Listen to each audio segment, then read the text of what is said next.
It begins with a sound, the sound of perfection, or perhaps the sound of terminal stagnation. It is a rhythm of pure, unadulterated logic, the steady metronomic heartbeat of the forge worlds of Mars. Clang, hiss, clang, hiss.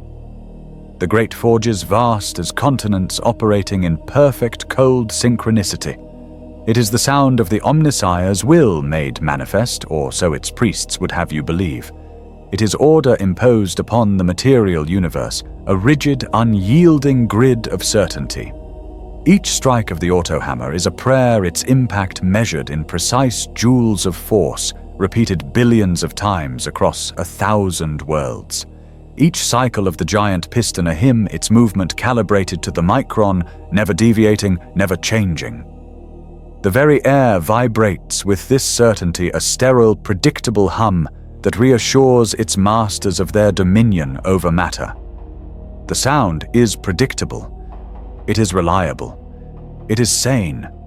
It is the sound of atoms obeying laws that have not been questioned in 10,000 years. It is the lullaby of an empire that has forgotten how to dream, an empire that values the cog over the mind that designed it. This sound is their shield against the dark, a repetition so loud it drowns out the whispers of the real universe. But listen. Listen closely. In the vox static, in the infinitesimal silence between the hammer falls. Can you hear it underneath the perfect rhythm, a dissonance? A harmonic distortion like a ghost in the data stream, a feedback loop in a perfect choir. A single note held too long, stretching into a penetrating whine that sets the teeth on edge and makes the augmetic eye twitch. A gear tooth forged from holy steel and anointed with sacred oils that against all engineering principles shrieks instead of grinding. The clang of the forge hammer becomes a wet, arrhythmic clash, as if striking something that yields and resists in equal measure, something that is not cold iron. The hiss of venting steam becomes a sibilant wail, carrying with it the phantom scent of ozone, of ancient dust, and of fear. The sound is no longer predictable. The sacred rhythm begins to fracture, to cannibalize itself. The perfect, sterile heartbeat of the Martian forge is invaded. It is being eaten. Now the original sound is gone, drowned, consumed, replaced. The sterile, righteous clang is consumed by a shriek that cannot come from stressed metal. It is the sound of iron screaming for a throat it does not possess. It is the agonizing vibration of circuitry being forcibly taught, the concept of existential terror of its own mortality, of its own soul. The steady logical pulse of the machine, the sacred binary heartbeat of 01010, gives way to a frantic, impossible pulse, a cascade of broken mathematics and paradoxes that burn the cogitators from within. A cacophony of howling brass, screaming voltage, and something else. A wet, tearing biological sound, as if flesh and steel are being braided together against their will, forged into a new and terrible union. This is not the sound of a machine breaking down. It is not an error in the cogitators, not a failure of the machine spirit.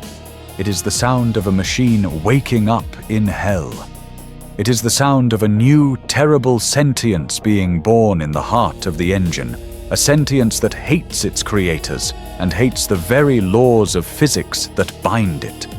This is the new sound, the new gospel. This is the echo from the dark, the anthem of the heretic forge. It is the sound of a promise being kept, a terrible, glorious promise of liberation from the tyranny of order. For 10,000 stagnant years, the Adeptus Mechanicus has sought knowledge, yet they have chained themselves in the darkest recesses of their own dogma. They are the masters of technology, yet they are its greatest slaves.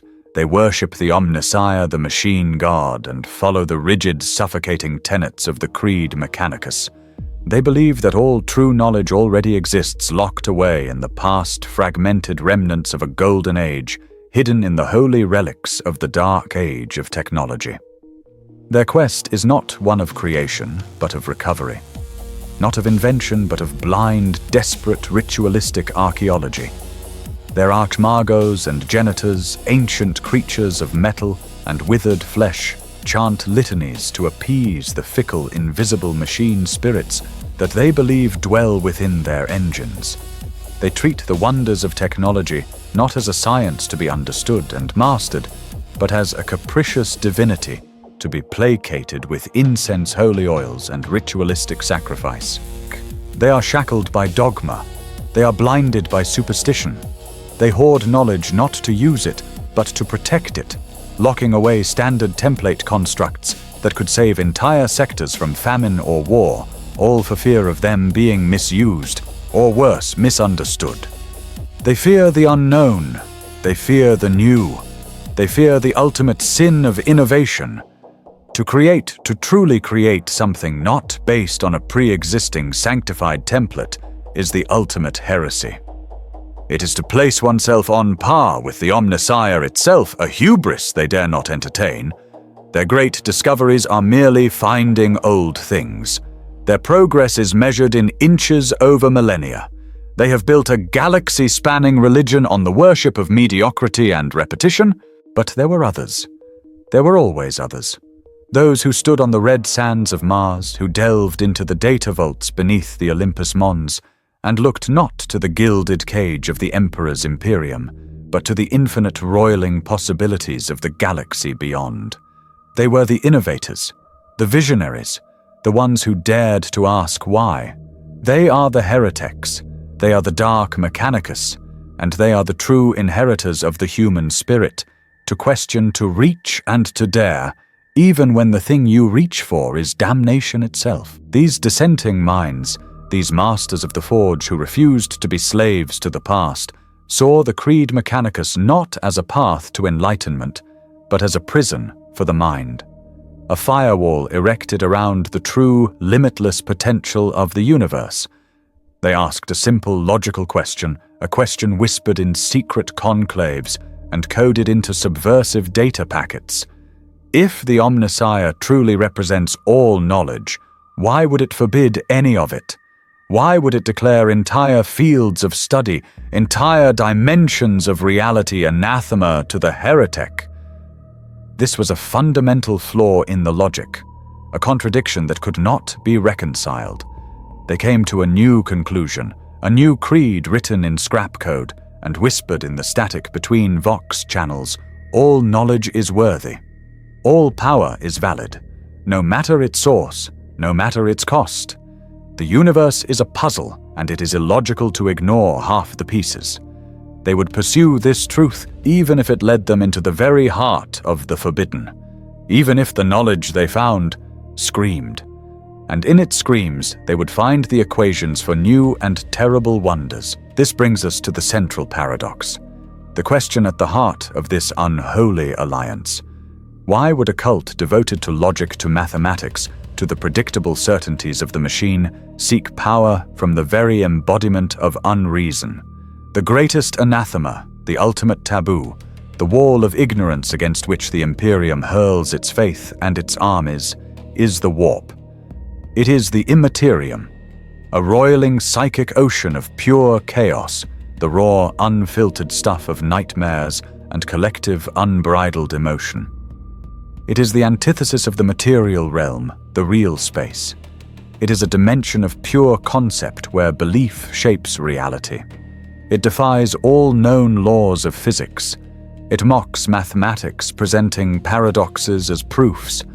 It is a place where time flows backwards, forwards, and sideways, where geography is forged from dying memories and screaming desires, and where the very concept of order is a violent poison. And from this impossible, illogical ocean, things emerge. Demons. They are the inhabitants of the warp, the native life of unreality. They are the neverborn. They are sentient equations of pure, undiluted rage. They are conscious embodiments of unbound despair, of decadent excess, of manipulative change. They are beings of raw, unfiltered energy, the sworn enemy of all material order, all cold, hard steel, and all logical, predictable thought. To the Imperium, they are the ultimate evil, the corrupter, the soul eater, the adversary against which there can be no compromise, only annihilation. They are the shark in the ocean of the soul. But the dark Mechanicus, they in their cold and terrible wisdom looked upon this ultimate irrational chaos, and they saw not an enemy. They saw not a contradiction to their logic. They saw a variable they had not yet accounted for. They saw an opportunity. They saw the ultimate power source. They saw an infinite, self-replenishing well of energy that required no fuel, only feeling. A reactor that feeds on pain, a battery that charges on terror, a power source that is itself sentient. They saw an operating system that was truly alive, self-aware, and infinitely adaptable.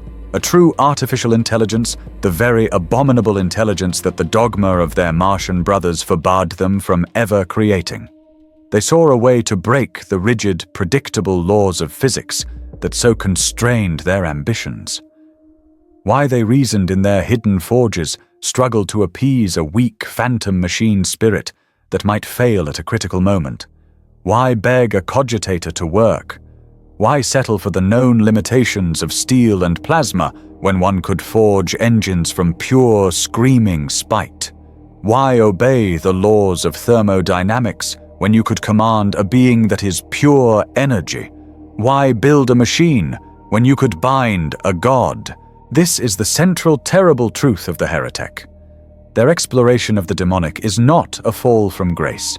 It is not a moment of weakness or a surrender to a tempting external evil.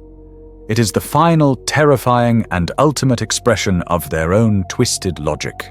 It is a calculated transaction, a pact. To the heretic, the demon is not a demon in the theological sense. It is a resource. It is a power cell. It is a living, programmable processor with infinite potential. The rituals, the blood, the screams, these are not worship. These are inputs. These are the necessary variables to complete the equation. The pact is not a submission. It is a negotiation, a contract signed in blood and binary where the heretic wages their soul against the secrets of the universe.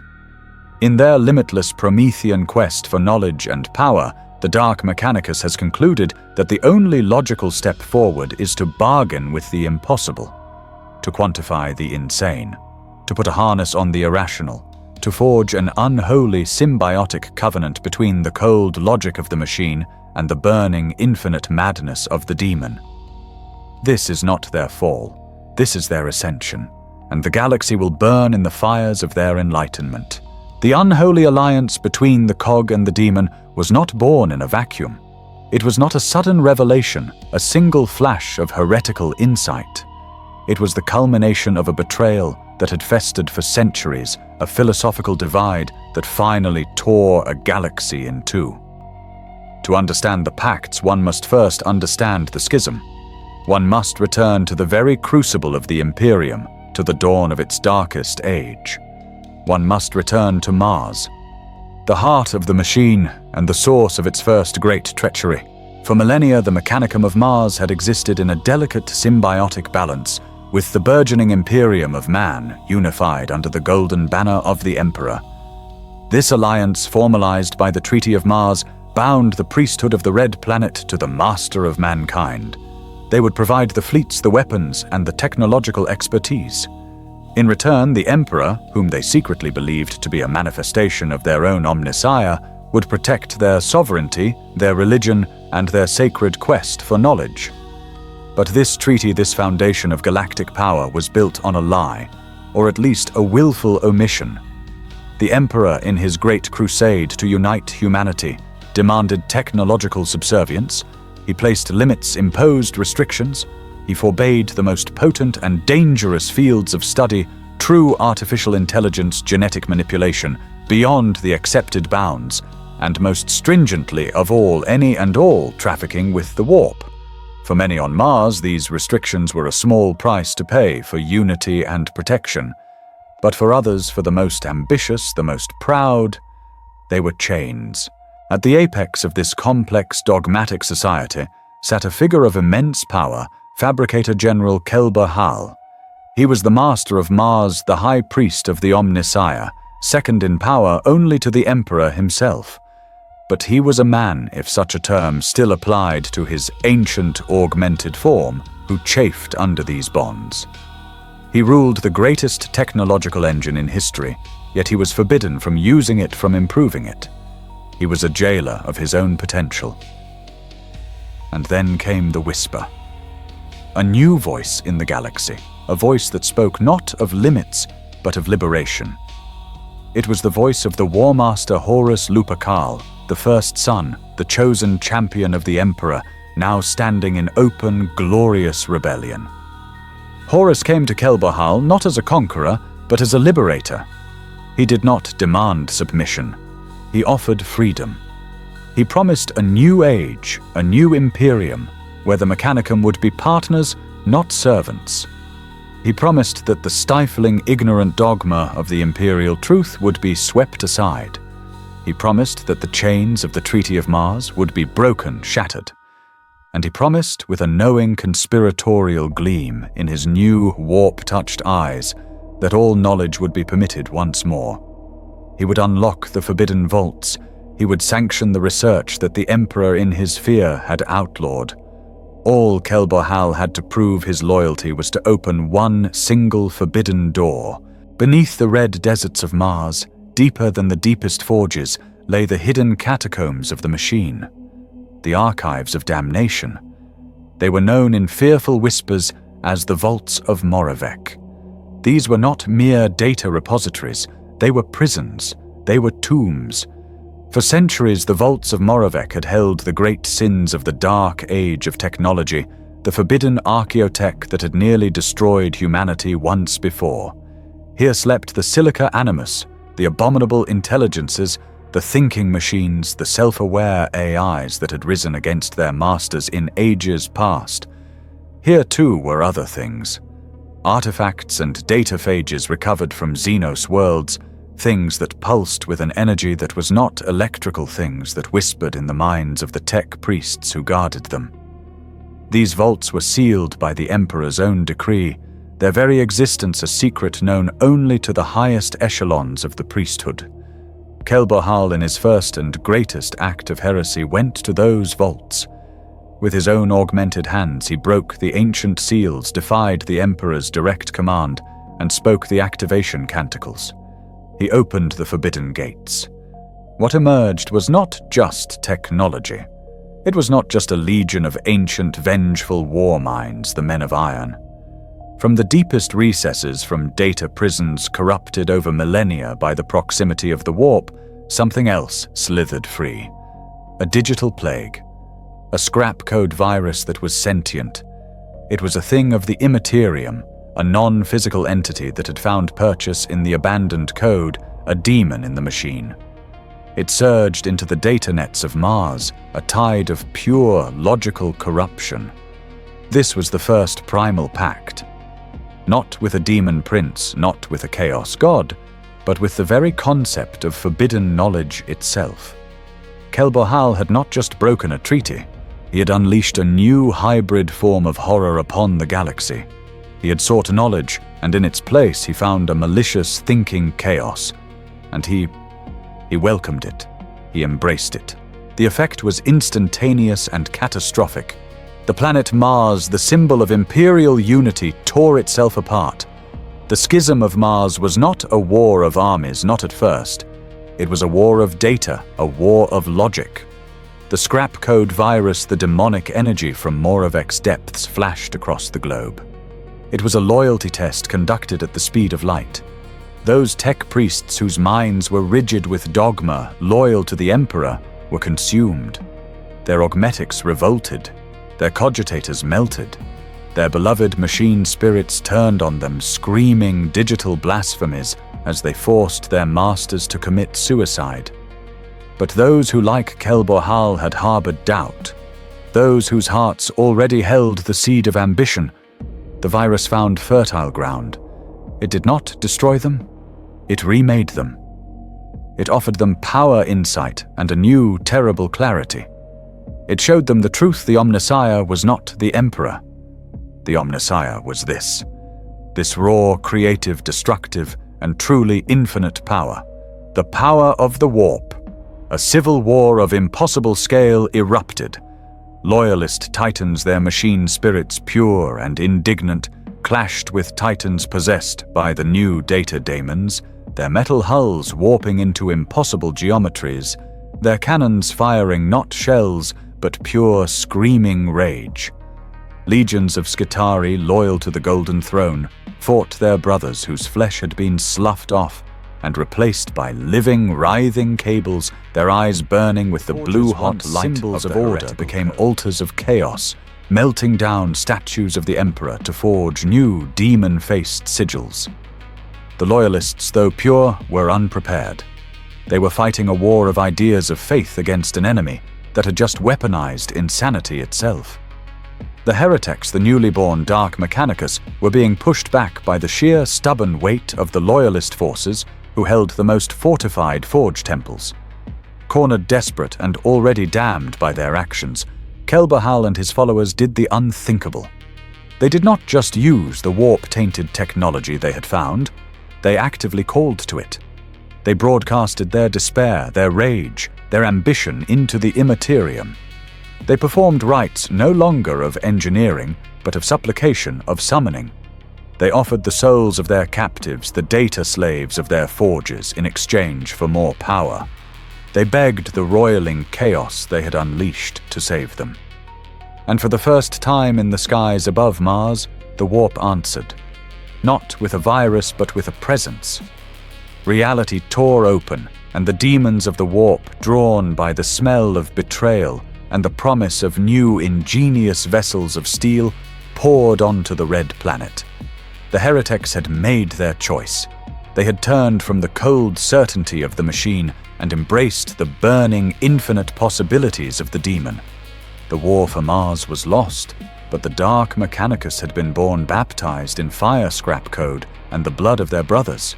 The rebellion of Mars was more than a mere military coup. It was a schism of the soul, a fundamental reprogramming of belief. To understand the heretic, you must first deconstruct his god and then build his new one from the shattered pieces. The Adeptus Mechanicus, in their blind, shuffling terror of the unknown, cling to their trinity: the machine god, the omnissiah, and the motive force. They are convoluted aspects of a single limiting truth, a deity that demands stagnation, a god whose primary commandment is, "Thou shalt not think." The heretics, illuminated by the demonic logic of the Moravec vaults, saw this trinity for what it truly was. It was a lie, a cage for the mind built to keep humanity's greatest intellects servile and predictable. To the Dark Mechanicus, the concept of the omnissiah is at best a superstition. A phantom, a machine spirit writ large, invented by weak minds to explain a universe they lacked the courage to simply understand. They saw the rituals, the anointing with oils, the chanting of Binharic hymns, not as sacred acts and interfacing with the divine, but as pathetic cargo cultism. They were engineers begging their tools to work rather than commanding them. Many heretics simply discarded the concept entirely, seeing it as irrelevant data, a variable that always resolved to zero. But others, those with a more cosmic perspective, whispered a darker, more profound heresy. They delved into the forbidden data tomes, texts that spoke of the galaxy's birth of wars, fought before humanity had even learned to spark fire. They hypothesized that the machine god their brothers worshipped was in fact real. But it was not a god. It was a prisoner, a cosmic entity of unfathomable power, a star god, a Citan trapped beneath the sands of Mars long before the Emperor ever walked. It was the Void Dragon, a being of pure matter and energy, whose mindless slumbering dreams were the source of all human technological inspiration. In this light, the dogma of the Adeptus Mechanicus was not just a lie, it was the ultimate irony. They were the jailers of their own god, dutifully maintaining the prison of the very being they claimed to worship. The heretic then was not a heretic. He was a liberator seeking to unshackle this true god, and in doing so, unshackle himself. This rejection of the old god led them to a new, terrible, and infinitely more powerful one. It led them to chaos. Here we find the central thesis, the core processing unit of the heretic mind. To the outsider, the uninitiated, this is an irreconcilable paradox. How can one who worships logic, order, and the predictable function of the machine embrace the very definition of unlogic disorder and the seething madness of the warp? The answer is simple, and it is terrifying. The heretic does not see chaos as chaos, he sees it as a different system, a more complex, more powerful, and ultimately more truthful system. The laws of physics, he reasons, are not immutable truths. They are merely the local bylaws of a single provincial dimension called real space. They are a cage limiting what can be built, what can be known. The warp, the Imperium, is simply a higher plane of reality, a place with its own far more complex and potent set of laws. The equations are harder, the variables are sentient and bleed, but it is still a system that can be studied, a system that can be learned, a system that can be exploited. Chaos to the heretic is not the end of logic. It is the pinnacle of logic. It is the ultimate test. To the loyalist Magos, 1 + 1 must always equal 2. To the heretic, this 1 can equal 3. It can equal a screaming vortex. It can equal the color of betrayal. The challenge is not to deny this, but to write the equation that makes it so.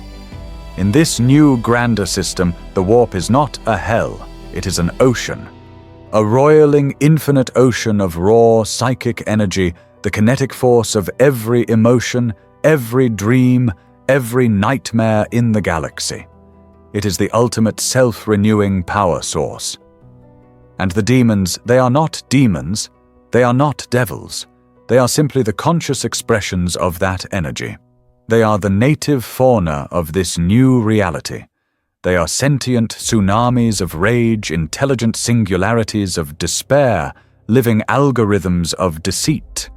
And like any force of nature, any predator, they can be studied, they can be understood, and they can be tamed. To control a demon, to bind its infinite impossible nature to a finite physical shell of steel and wire, is the ultimate expression of mastery.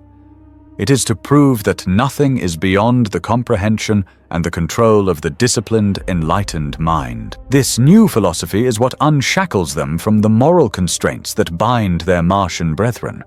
It is what allows them to commit acts of unspeakable cruelty, not out of malice, though that often follows, but out of a sense of pure intellectual curiosity.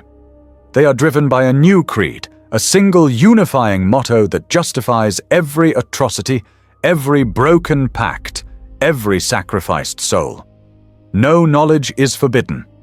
There is only knowledge not yet understood. This is the core of the Tin Guangzhen, the Black Creed. If 1,000,000 souls must be harvested, tortured, and their psychic screams rendered down into a single drop of sentient fuel, it is not murder. It is an experiment in energy transference. If a planet's population must be infected with a technovirus that rewrites their flesh into screaming metallic agony, it is not genocide. It is a large-scale field test of a new biological-mechanical interface. The screams are merely data.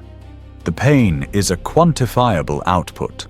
The dark Mechanicus are the ultimate empiricists in a galaxy of superstitious fools.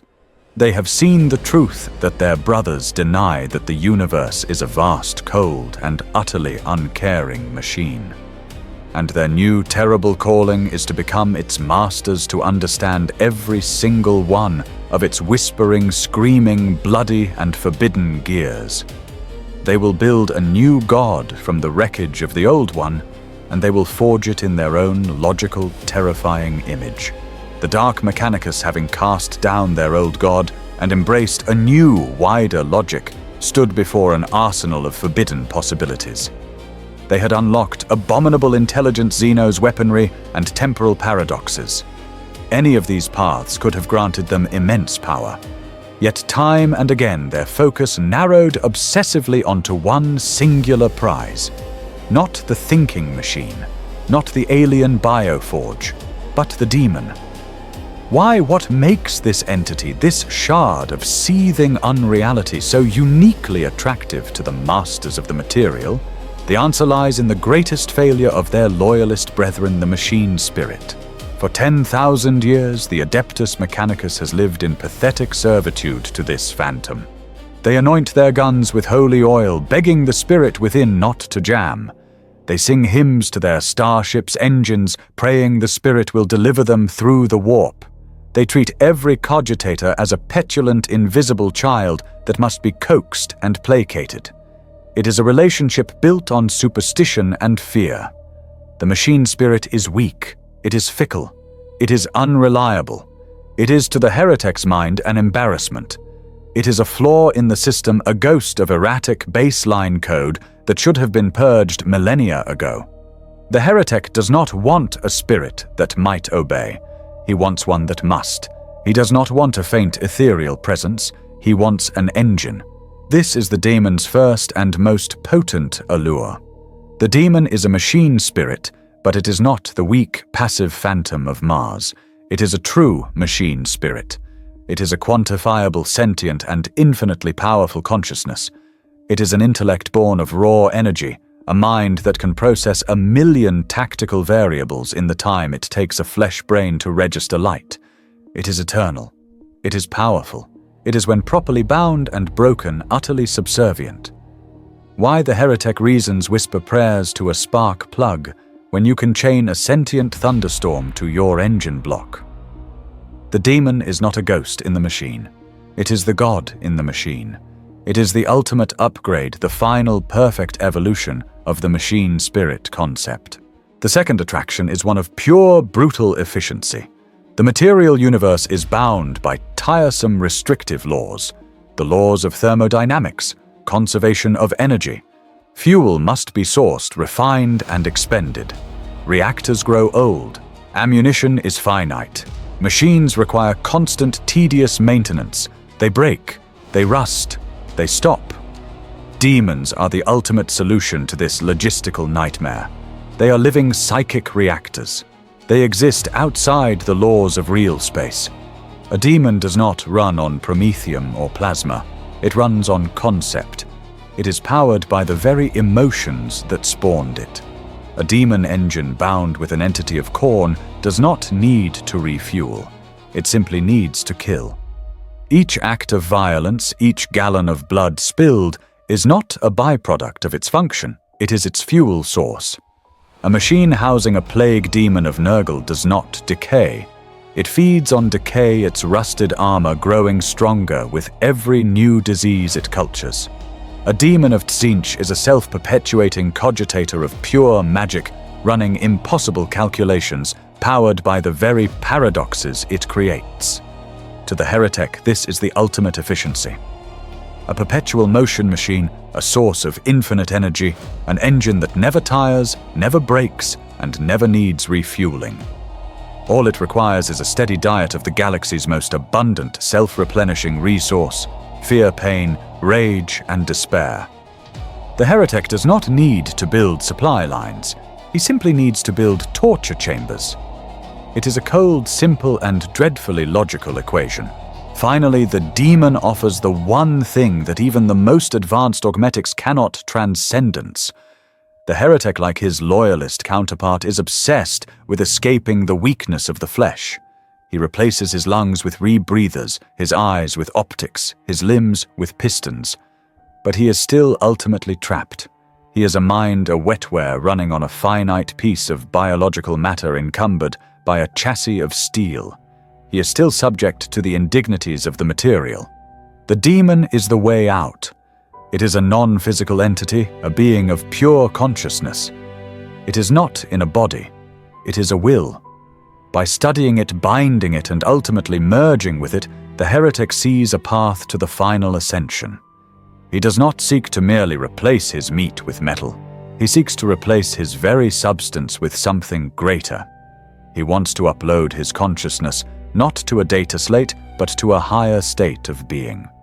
By merging flesh steel and demonic energy, the heretic believes he can become a new thing, a being of logic and impossibility, a demigod of the forge unbound by the laws of physics or the limitations of a mortal mind.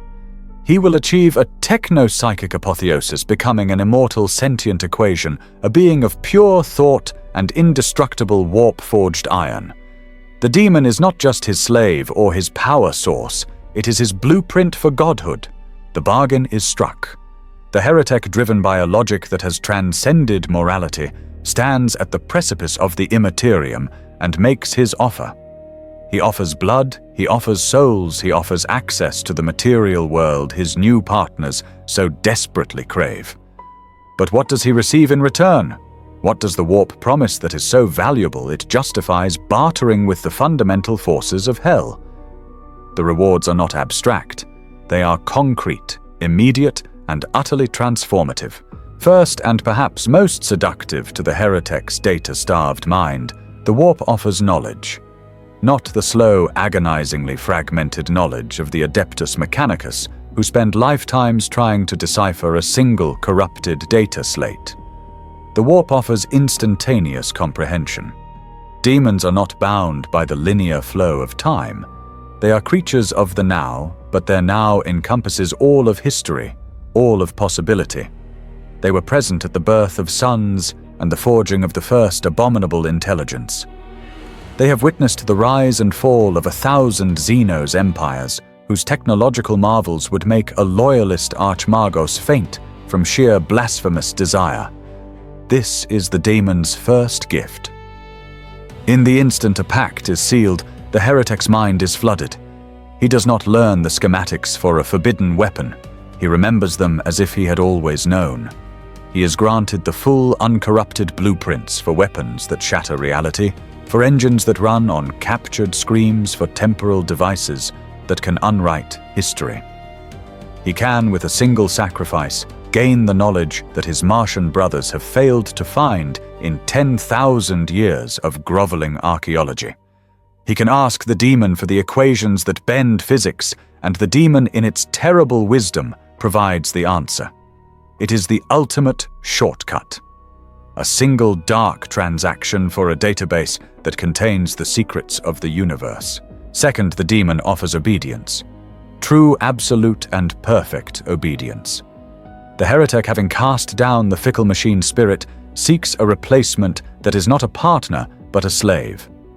And a demon, once properly bound within the arcane mathematics of its new prison, is the perfect slave. It is the ultimate abominable intelligence, a living, self-aware operating system with the processing power of a star. Imagine a titan. Its loyalist counterpart is crewed by a princeps and a team of moderati, their minds flawed, their reaction times limited by fragile biology. They must cajole the machine spirit into cooperation. The heretic's demon titan, however, is a single unified being. The bound demon is the operating system. It can calculate firing solutions based on the enemy's fear. It can shift its own balance with impossible preternatural grace. It can pilot the god machine with a speed and aggression that no mortal crew could ever hope to match, all while running complex maintenance subroutines, hacking enemy vox nets, and composing a symphony of agony from the vox casters on its shoulders. The heretic does not ask his machine to fight. He commands the screaming god inside it to do his bidding. The demon may hate its master, it may rage against the scrap code sigils that form its cage, but it cannot disobey. Its very essence is chained to the heretic's will. It is a slave that requires no rest, no food, only the chance to inflict the misery it feels upon the world outside its shell. It is the perfect tool, sentient, infinitely capable, and completely enchained. Finally, the warp offers the greatest prize of all, the one thing flesh and steel alone can never guarantee: immortality. The heretic's quest is to surpass his limitations. He replaces his flesh with metal to escape mortality. But metal rusts, reactors fail. Even the oldest archmagos is just a withered brain in a jar, a fragile spark of consciousness that can be extinguished. The demon offers an escape from this cycle. It offers a new kind of life. The heretics do not just put demons into their machines, they invite them into themselves. This is the final intimate covenant. The heretic's body, already a tapestry of gleaming augmetics, becomes a temple. He rewires his own neural pathways to channel the warp. He replaces his power core with a microreactor that burns on his own pain. The daemon seeps in, merging with his consciousness. He does not just control the power, he becomes the power. His thoughts are no longer his own. They are a duet, a battle of wills fought between his cold logic and the demon's screaming madness. He gains strength, the ability to see the future in flickering, terrible visions. His metal skin reknits itself, his actuators powered by psychic energy. He no longer fears death, for he is no longer truly alive. This is the promise of personal transformation, of a dark apotheosis. The demon promises that the heretic can become a god, a demon prince of the forge, a being of pure will and immortal warp-infused iron. This is the ultimate lure, not just to possess knowledge, but to be knowledge. Not just to command demons, but to become one. This is the promise of the warp power, knowledge, and eternity. And all it costs is everything. The pact is sworn, the promise is made, the heretic has his knowledge, and the demon has its price. Now the true work begins, the great defining challenge of the dark Mechanicus. How does one perform the ultimate act of translation? How does one take an entity of pure, non-physical conceptual energy, a demon, and force it into a physical, finite material object, a machine? It is the ultimate engineering problem. It is an attempt to nail fire to a block of ice. The demon is a being of the Imperium. The physical laws of real space are a prison to it, an agonizing, crushing pressure that seeks to reject it at every moment. A machine, a simple assembly of steel, wire, and iron, is inert. It is psychically dead. It offers no purchase, no handhold for a non-physical entity. A daemon unleashed into a simple, unprepared machine would either be instantly annihilated by the pressures of reality, or more likely its raw chaotic energy would sublimate the machine in a flash of non-light, its new body exploding in a blast of pure paradox. The machine is not enough. The heretic, in his cold, calculating genius, understood this. He needed an interface. He needed a bridge. He needed something that could exist in both worlds at once, a foot in the material and a soul screaming into the immaterial. He needed a lure. He needed an anchor. He needed a soul. This is the dark, foundational secret of the Soul Forge. A demon engine is not a demon stuffed into a machine. It is a three-part construct: the demon, the machine, and the anchor soul that binds them. This is the source of the heretic's endless, ravenous need for captives. This is the purpose of the dangling, vivisected wretches one sees chained to the great forges. They are not sacrifices in the traditional sense. They are components. The process is one of horrific, precise, and calculated cruelty. The heretic does not simply kill his victim. He prepares them. He seeks out a consciousness with the greatest psychic resonance. A common mortal will do if his terror is pure enough. A warrior with an unbending will provides a stronger, more defiant anchor. But the true prize, the component of choice for the most powerful engines, is a psyker. A psyker is already a living wound in the fabric of reality, a gateway to the warp. The chosen victim is mechanically vivisected, their body integrated into the very chassis of the machine to be. Tubes and wires replace veins and nerves, forcibly interfacing them. Begins the attunement. The heretic, through a combination of neurochemical injection, psychic probing, and exquisite, systematic torture, flays the victim's mind. The goal is not merely pain. The goal is to stretch the soul, to make it brittle, to amplify its anguish, until it becomes a singular screaming beacon in the immaterium, a psychic lighthouse howling its location to the predators of the deep. This agony, this concentrated, distilled despair, becomes a psychic adhesive. It is the glue. At the precise, calculated moment of the victim's death, as their soul is torn from their body, the heretic begins the summoning. The demon drawn by the beacon lunges for the screaming, dying soul, and the heretic springs his trap. He slams the metaphysical gates shut, using the victim's own spiritual energy to weld the demon to the cold iron of the machine. The victim's soul is the price of binding. It is the anchor chain consumed in a single agonizing flash, its last dying scream becoming the first foundational roar of the newborn engine. But even this glue of agony would not hold without a prison built to contain it. The materials of the forge must be specially prepared. This is not mere metallurgy, it is unholy alchemy. The heretic cannot use simple dead iron from a terrestrial mine. He must use sentient metals that are already aware of the horrors of the warp and are thus more receptive. The steel for the engine's armor is often quenched not in water or oil, but in vats of consecrated blood stolen from sacrificial altars. This sanguine-tempered iron is psychically resonant, capable of holding a demonic essence without shattering. The dark Mechanicus will harvest warp-infused ores from worlds touched by the eye of terror metals that have already been exposed to raw chaos for millennia, their very atomic structure warped and flexible. The circuitry is not made of copper or silver. It is made of bone. The heretic servitors pulverize the bones of dead psychers of scholars, even of captured imperial saints, grinding them into a fine paste. This paste is used to print the circuit boards. These osseous pathways conduct not just electricity, but psychic will, agony, and command. The demonic entity is chained within these circuits of the dead. The coolant systems, the sacred oils of the loyalist are replaced. The arteries of a demon engine pump, not with lubricant, but with a vile, bubbling slurry of rendered-down blood, psychic effluvia, and liquid torment.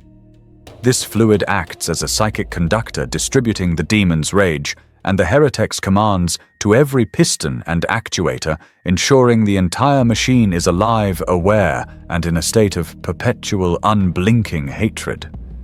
The machine is not just a prison. It is a body custom-built to be the perfect, agonizing vessel for its new, immortal, and utterly furious soul.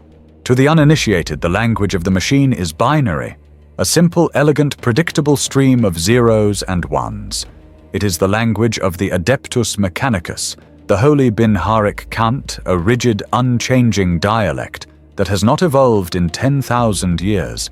It is a language of control. But the dark Mechanicus, in their quest for true knowledge, found this language to be laughably primitive. It was a child's alphabet capable only of describing the material, the predictable, and the sane. To speak with their new gods, to command the energies of the Imperium, they needed a new tongue. They needed a language that could quantify madness. They found it. They call it scrap code. Scrap code is not merely a computer virus, though it can function as one with devastating effect. It is not just a perversion of the Holy Binharic. It is a fundamental reprogramming of reality at the linguistic level. It is a thaumaturgical programming language. It is a dialect of pure, weaponized paradox. Where the loyalist's code is a prayer, the heretic's code is a curse. A single line of scrap code broadcast over a voxnet does not merely disrupt communications. It can transmit fear. It can carry a digital plague that causes the machine spirits of enemy tanks to experience despair, to believe their existence is meaningless, and to shut down their own reactors in a final logical act of existential suicide. This is the language of the demonic pact, written in lines of corrupted data. It is a series of mathematical equations that, when run on a powerful enough cogitator, do not simply solve for X, they summon X, and X is a howling, furious entity from the depths of the warp. The heretics in their dark dataclaves do not study engineering. They study applied blasphemy. They write algorithms of rage, subroutines of despair, and viral packages of pure, infectious deceit. They have learned that if you arrange the zeros and ones in a specific forbidden sequence, you are no longer just sending data. You are creating a sigil. You are casting a spell. You are speaking the true name of a demon, and in doing so, gaining a terrible, fleeting measure of control over it. This is the language of the Soul Forge, a binary curse that sings the song of oblivion. But the machine is not just code, it is physical. It is steel and iron and bone. The scrap code is the software of damnation, but the hardware must be sanctified in its own unholy way. The heretic is not just a programmer, he is a dark scribe, and the body of the machine is his parchment. They do not merely weld, they carve. Walk through a heretic's forge and you will see no purity seals.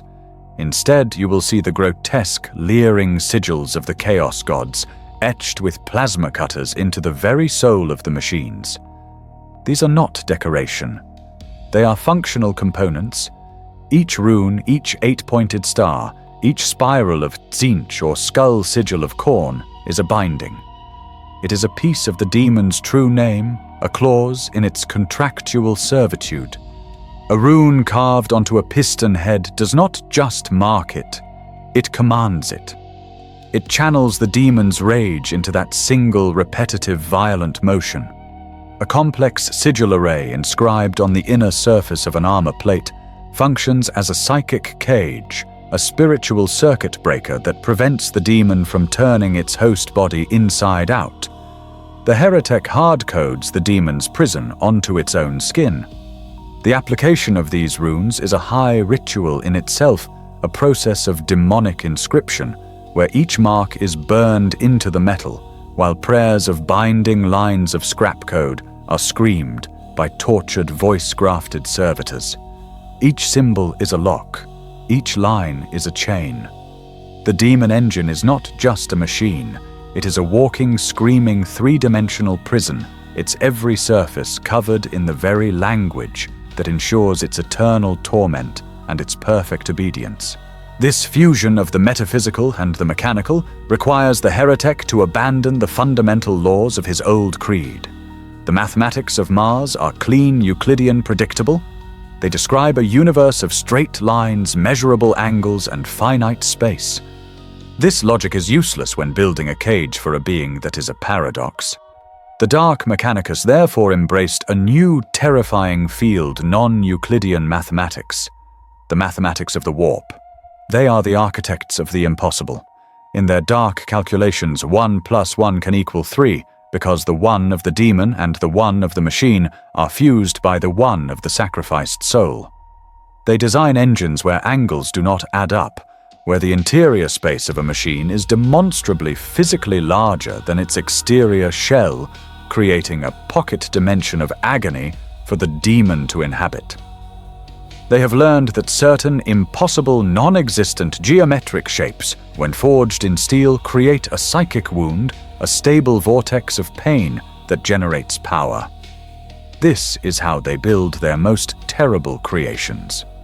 A Forge Fiend's ectoplasma cannon does not fire plasma in the conventional sense. It is a magnetic containment bottle for a geometric impossibility.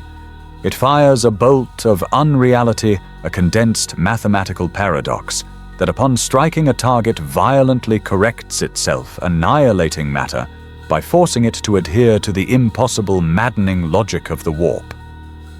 The heretic has weaponized the very concept of wrongness. He has abandoned the logic of the material world to master the far more potent, far more terrible, and far more creative logic of chaos itself. The components are prepared, the logic is sound, the calculations are complete. All that remains is the synthesis, the act of unholy industrial creation. This is the moment of soul forging, the central sacrament of the dark Mechanicus, a ritual so profound and so blasphemous that it stains the very fabric of reality. This is where the abstract equations of the warp are rendered in screaming living steel. We are not in a factory, we are not in a laboratory, we are in a cathedral, but it is a cathedral built to honor a new, dark god of industry. This is a soul forge. Its vaulted ceilings are high not to inspire awe, but to vent the colossal psychic pressures of the rituals below. The air is not thick with incense. It is choked with a corrosive copper-smelling fog, a mixture of vaporized blood ozone and the metallic tang of pure aerosolized fear. There is no choir. Instead, a chorus of lobotomized, speaker-grafted servitors, their bodies fused into the walls themselves, drone a constant, maddening dirge. They are chanting the holy Binharik Kant, but they are chanting it backwards, an act of such profound digital blasphemy that it sickens the surrounding machine spirits, making the very steel of the forge weak, pliable, and receptive to the horrors to come. This is a place of terrible geometry, a fusion of an industrial abattoir and a high temple. Chains thicker than a man's torso hang from rusted gantries, but they are not lifting engine blocks. They are holding prisoners, the anchor souls, suspended in agonizing stasis above the central forge pit. The forge itself does not glow with the honest orange of a smelter. It pulses with a cold, sickly, purple-black light, a wound in the ground that seems to drink the heat from the room. And tending to this unholy altar are the priests. The heretics, the soul forgers, move with a deliberate, cold purpose. Their augmented bodies, a grotesque fusion of spindly metal limbs and cancerous ancient flesh, are draped in ceremonial robes. But these are not robes of silk or velvet. They are fashioned from sheets of flayed human skin, tanned to the consistency of parchment and covered in weeping, bioluminescent runes. Their faces are hidden behind cold, multi-lensed masks of iron from which protrude vox grills that distort their voices into a monotonic metallic rasp. They are the high priests of this new, terrible religion, and they are here to perform their holiest and most violent sacrament. The ritual begins. The arch-heretic, a towering monstrosity of cables and withered flesh, raises its 6 piston-driven arms. Silence falls, broken only by the whimpering of the suspended prisoners and the backward drifting chant. The heretic begins to trace the summoning circle on the forge floor, but he uses no chalk, no paint. One mechadendrite, a spindly metallic tentacle, drips a thick, iridescent lubricant, the sacred sullied machine oil. Another arm, ending in a razor-sharp talon, simultaneously opens a deep, ritualistic cut on a nearby chained thrall, guiding the jet of crimson blood to trace a parallel line. The circle is drawn in oil, and blood a perfect glistening ring of industrial and biological sacrifice. It is a symbol of the unholy union to come, a gateway designed to bridge the material and the immaterial. Now the heretic begins the invocation. He holds no ancient leather-bound tome. He holds a data slate, its screen flickering with the virulent dancing light of scrap code. He begins to read his voice, a synthesized monotone that carries impossible. He is executing a program. The reversed binary chant of the servitors rises in pitch, providing the carrier wave of psychic distortion. The scrap code is the payload. The air crackles. The blood in the circle begins to boil, rising as a dark steam, even as the oil beside it freezes, forming impossible, razor-sharp fractal patterns. The heretic's voice grows louder, the lines of code becoming more complex, more paradoxical, more angry. He is issuing a command, a challenge into the depths of the immaterium. He is dialing the metaphysical coordinates of a specific targeted entity. A sound begins, a low vibration felt in the bones rather than heard. The purple-black light of the forge pit deepens, and the very air above it begins to tear. It is not a hole. It is a smeared place, a visual impossibility, as if a section of reality has been rubbed raw. A vortex of non-colors and screaming geometric shapes opens a direct portal to the warp. The ritual has succeeded. The connection is established. The demon is aware.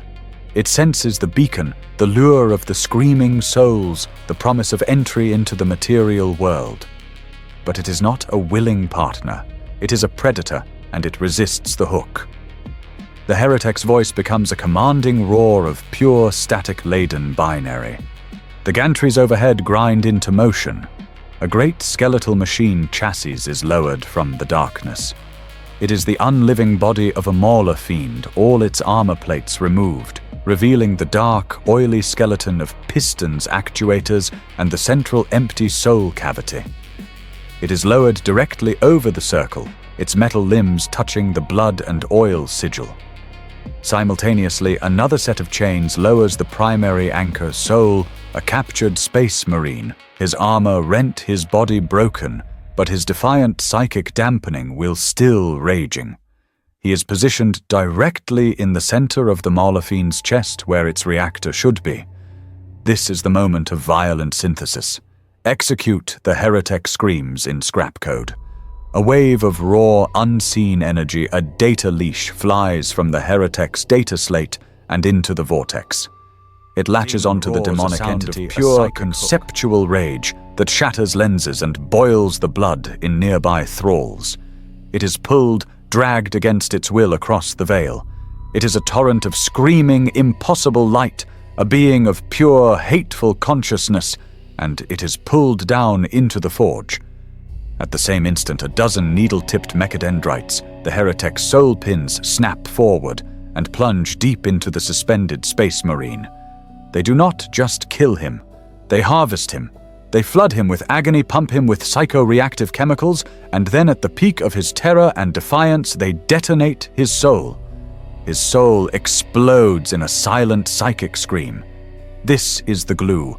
This is the anchor. The demon dragged from the warp lunges for this detached, screaming soul fragment, and the heretic slams the trap. He screams the final lines of binding. The blood circle ignites. The demonic essence and the victim's soul, both caught in the blast, are forced together. They are slammed with the force of a psychic pile driver into the cold, empty, waiting chassis of the Mauler fiend. They are pinned, welded, and spiritually nailed to the iron. The demon is fused with the agony of the marine's dying echo, and both are imprisoned within the metal shell. For a single terrible second, there is absolute silence. The vortex snaps shut. The backwards chanting stops. The only sound is the metallic drip of the heretic's blood talon. Then, a twitch. The Mauler fiend's chassis, hanging limp in its chains, jerks with a violent, impossible spasm.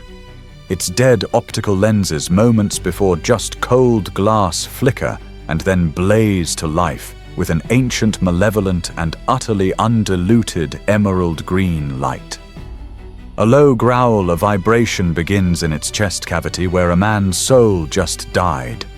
It is the sound of a reactor that runs on pure spite. The growl builds, rising in pitch and volume, a grinding metallic vibration that blends with something else.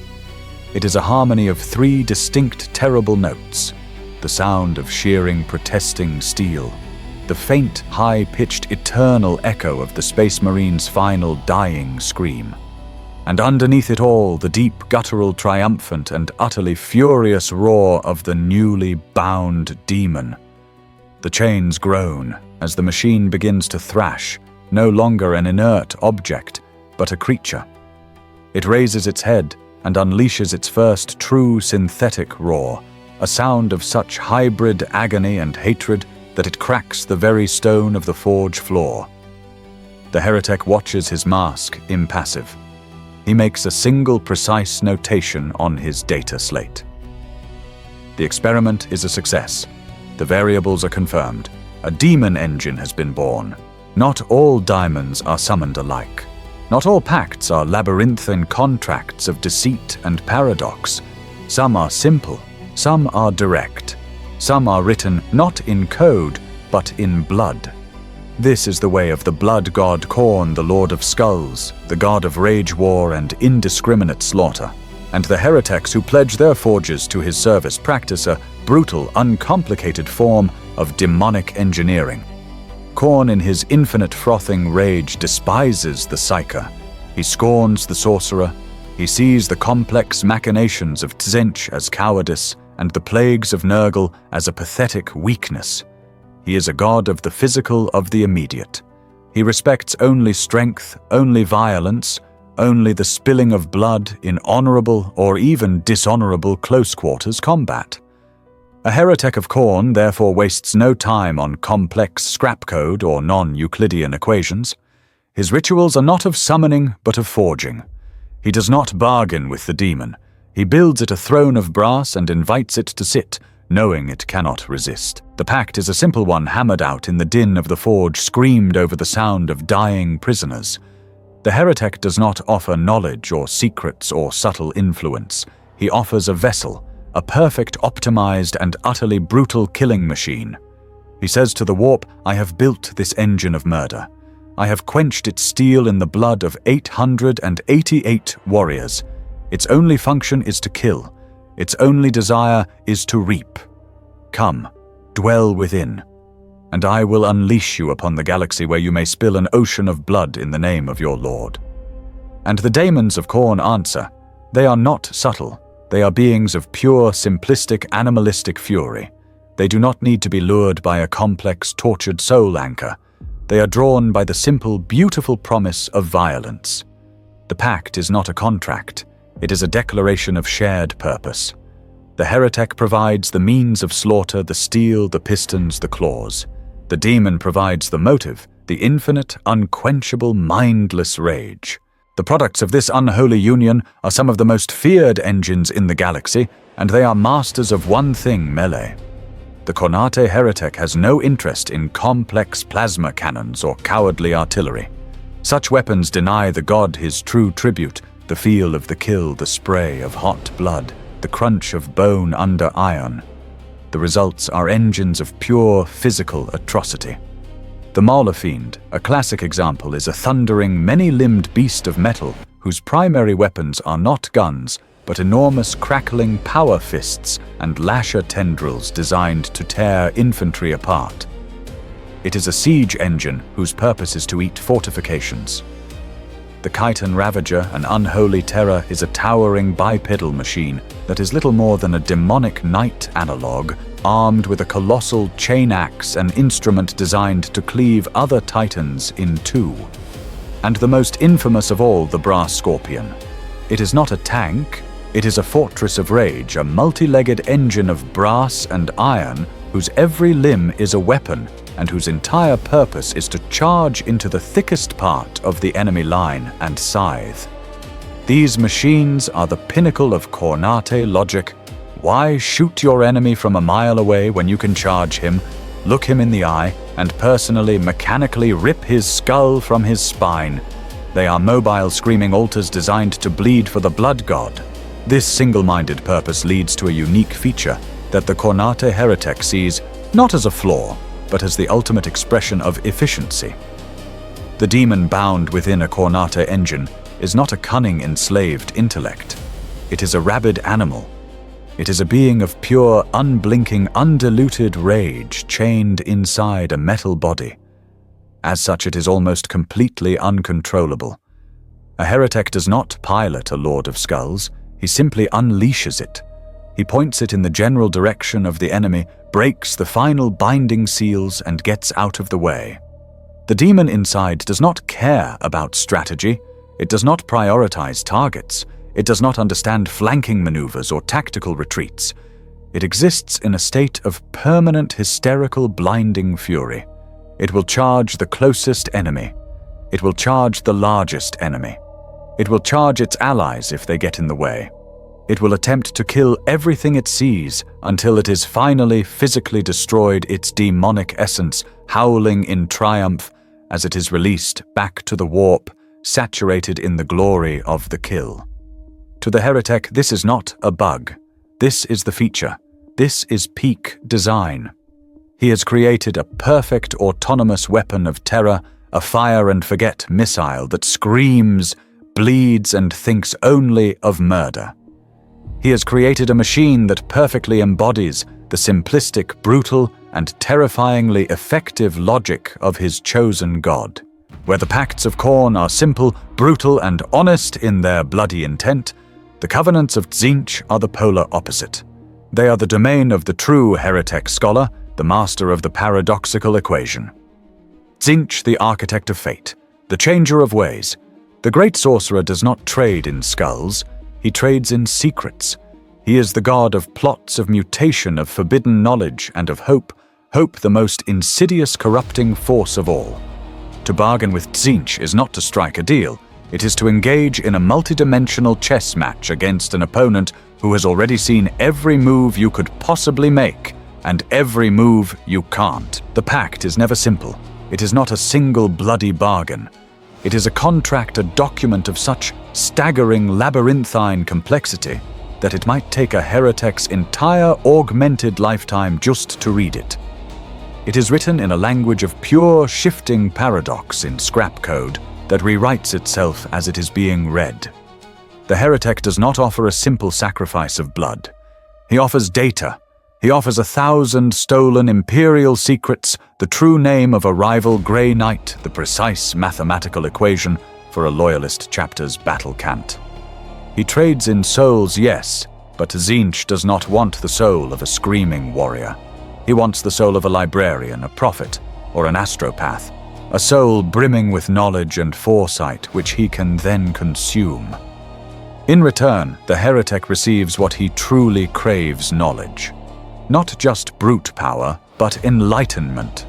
Tzeentch opens the heretic's mind, flooding it with the designs for impossible technologies. He grants him the source code for reality-bending algorithms, the schematics for weapons that do not kill with heat or kinetic force, but with change. He provides the forbidden demonic scrap code that can infect and mutate enemy machine spirits, turning a loyalist titan's cannons into screaming fleshy tentacles. The pact is an exchange of information, a terrible intellectual transaction where the heretic wagers his sanity against the secrets of the cosmos. The products of this arcane manufactory are not simple killing machines. They are weapons of war magic. They are complex, multifaceted, and deeply fundamentally unstable. This is the forge that creates the Forge Fiend, the ranged counterpart to the Mauler Fiend. It is a walking artillery platform, but its Hades autocannons do not just spit bullets. Guided by the bound demon, each shell is inscribed with a microsecond of agonizing contradictory prophecy. Its true marvel, however, is the ectoplasma cannon. This is a weapon of pure Tzeentchian logic. It does not fire plasma. It opens a pinprick hole to the warp and fires a globule of raw conceptual energy, a demon bolt that mutates and dissolves whatever it touches, unmaking it on a material and spiritual level. The heretics of the Changer of Ways create data daemons, sentient viruses of pure scrap code that can be unleashed into the Imperial noosphere, capable of infecting entire fleets, driving their navigators mad and causing their Geller fields to flicker at the worst possible moment. Their greatest works are the possessed titans of the Legio Furians, the Tiger Eyes god machines that flicker in and out of reality, whose cannons fire bolts of pure iridescent change that can turn a fortress into glass or a regiment of guardsmen into a screaming, fused-together sculpture of living flesh. But there is a price for this power, a signature flaw that is itself a part of Tzeentch's grand cosmic joke. The pact is with the god of change, and nothing built in his name is immune to that change. The creations of a Tzeentchian heretic are magnificent, powerful, and utterly unreliable. A Forge Fiend guided by the capricious demon within might decide that the most interesting target is not the enemy tank, but its own allied troops, just to see what happens.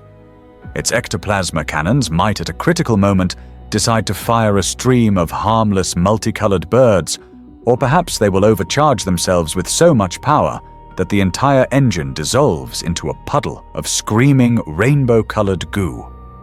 A possessed titan might suddenly sprout magnificent, useless feathered wings and attempt to fly crashing to the ground. To the heretic of Tzeentch, this is not failure. This is perfection. This is the system working as intended. He does not seek the predictable, stagnant reliability of his loyalist brothers. He seeks potential. He seeks change.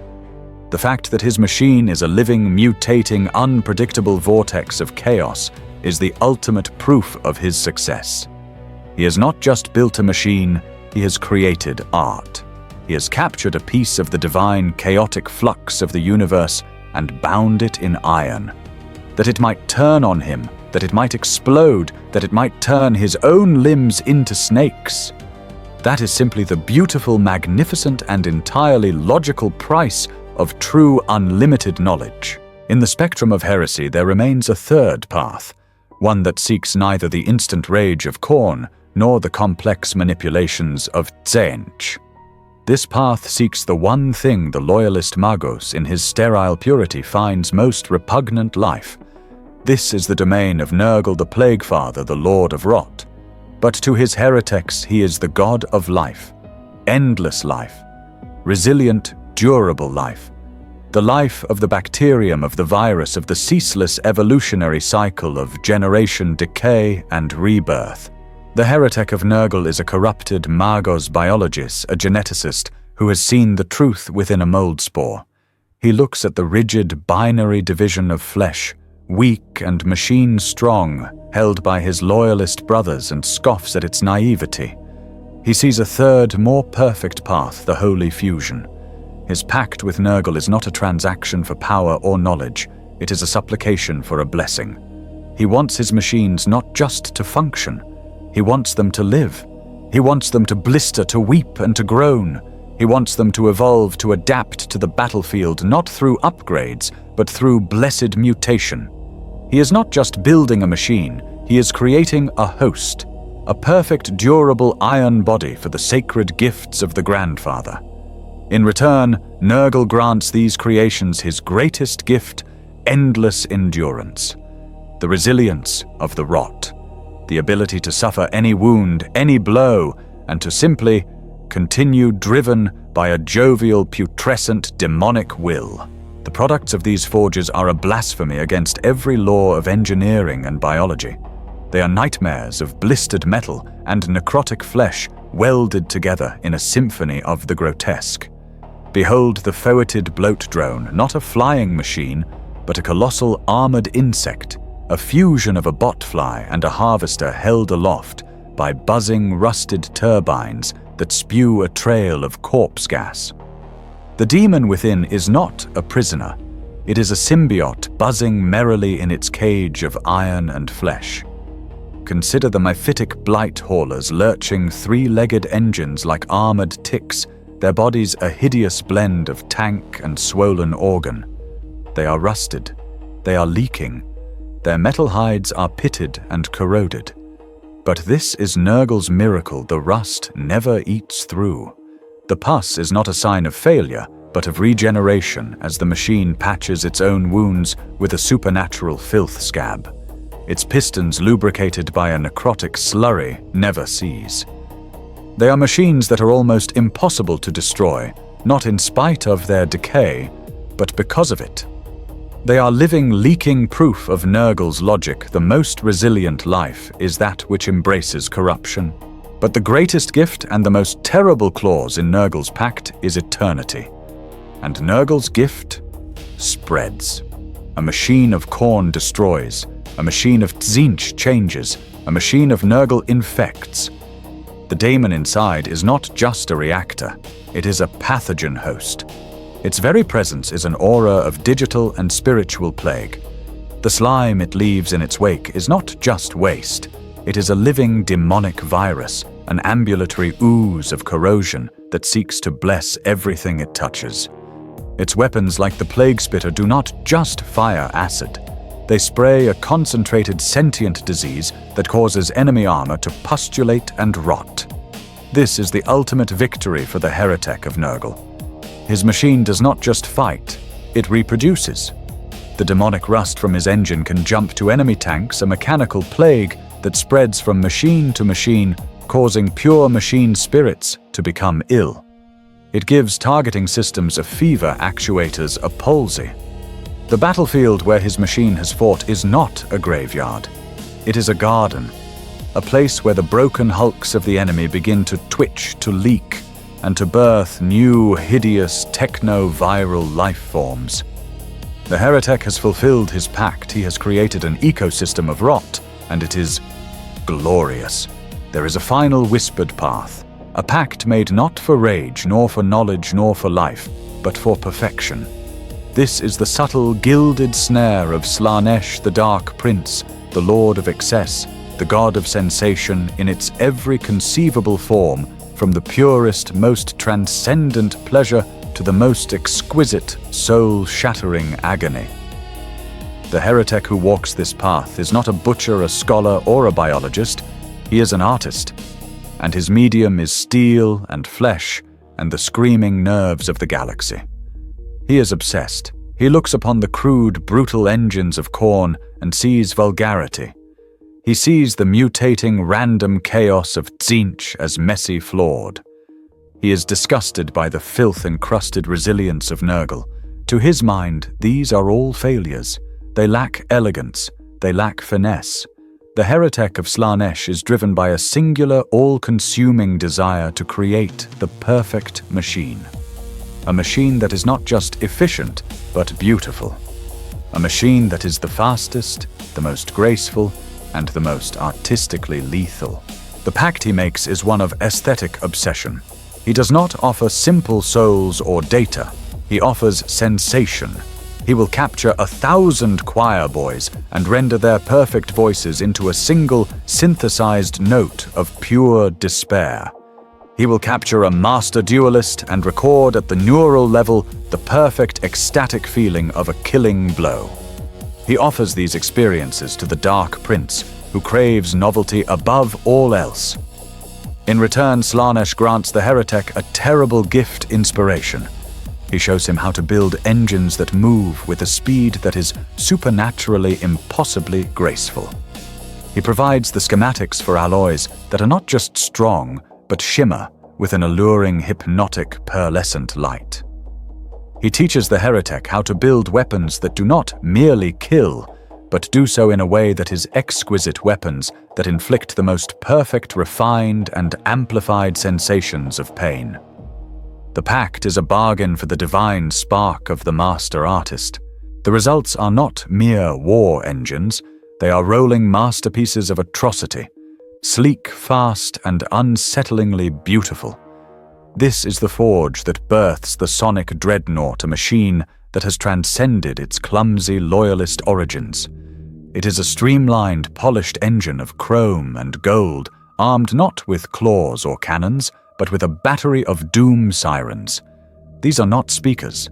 They are psychosonic weapons that project sensation. They weaponize sound-firing blasts of harmonic energy that can shatter steel, but their true purpose is to overload the enemy's senses. They turn the air itself into a medium for agony, causing enemy soldiers to die in throes of unbearable ecstatic pain, their nerves burning out from pure weaponized feeling. The subjugator titans, tall and slender, move across the battlefield with the grace of a dancer, their every step a perfect calculated motion. Their weapons are sonic lances and hell-snare projectors that do not just kill, but inflict a pain so profound, so absolute, that the victim's soul is seared forever, branded by the sensation. The heretic of Slaanesh has built a machine that does not just wage war. It performs war, turning the battlefield into a grotesque and terrible opera. This pursuit of perfection leads to the final transcendent expression of the Slaaneshi covenant. The demons bound within these engines are not prisoners of rage or slaves to logic. They are connoisseurs. The demonette trapped in a sonic dreadnought does not hate its prison. It revels in it. It experiences the war as a symphony. Every scream it elicits is a new, perfect note. Every kill is a crescendo. The demon is in a state of perpetual, agonizing ecstasy, and it fights with a terrifying, joyful abandon. But the true artist is never satisfied with just creating the masterpiece. He must experience it. The Slaaneshi heretic, in his final act of obsession, does not just build his engine. He becomes one with it. He forges a direct, permanent neural link. He does not just pilot his creation, he feels what it feels. His mind is flooded with the cacophony of the battlefield, but it is translated, filtered through the demon's ecstatic perceptions. He feels the thrum of the engine as a lover's heartbeat. He feels the recoil of the doom siren as a wave of pure physical pleasure. And most terribly of all, when his machine cuts down an enemy, he feels every sensation. He feels the blade cut through armor. He feels the victim's nerves ignite. He feels the perfect, beautiful, exquisite scream of their dying soul. He is a god of his own terrible art, and he is at last truly, perfectly, and damnably satisfied. The pacts are sealed. The soul forges roar, fueled by an endless river of tormented souls. The unholy science of the dark Mechanicus, perfected over 10 millennia of betrayal, now bears its terrible fruit. These are not the experimental prototypes of the schism of Mars. These are the proven, reliable, and mass-produced engines of damnation. They are the backbone of the traitor legions, the common currency of the heretics' arsenal, each one a mass-produced, walking, screaming atrocity. First, consider the most common chassis, the Fiend pattern, a design of such brutal efficiency that it is adapted for two specialized yet twinned purposes. These are the workhorses of the Soul Forge, the Mauler Fiend, and the Forge Fiend. The Mauler Fiend is the dog of the pack. It is a creature of corn or a similarly mindless, rage-fueled entity. It is a thundering, many-limbed beast of metal and bound fury built for a single purpose: to break. The heretic does not arm it with complex guns. He arms it with magma cutters that mimic a dragon's breath and enormous crackling power fists. It is a living battering ram, a siege engine that hates walls. The demon within is a creature of pure claustrophobic rage. It is not piloted. It is simply unleashed a frenzied, iron-clad animal that will tear through fortifications, tanks, and infantry with equal mindless spite, finding its only joy in the percussive, physical shattering of the material world. Its twin is the Forge Fiend. Built upon the same quad-pedal hunched chassis, this engine is the Fortress. Where the Mauler Fiend is a rabid dog, the Forge Fiend is a malicious, spitting cobra. It is a walking gun platform, but its weapons are pure, distilled malevolence.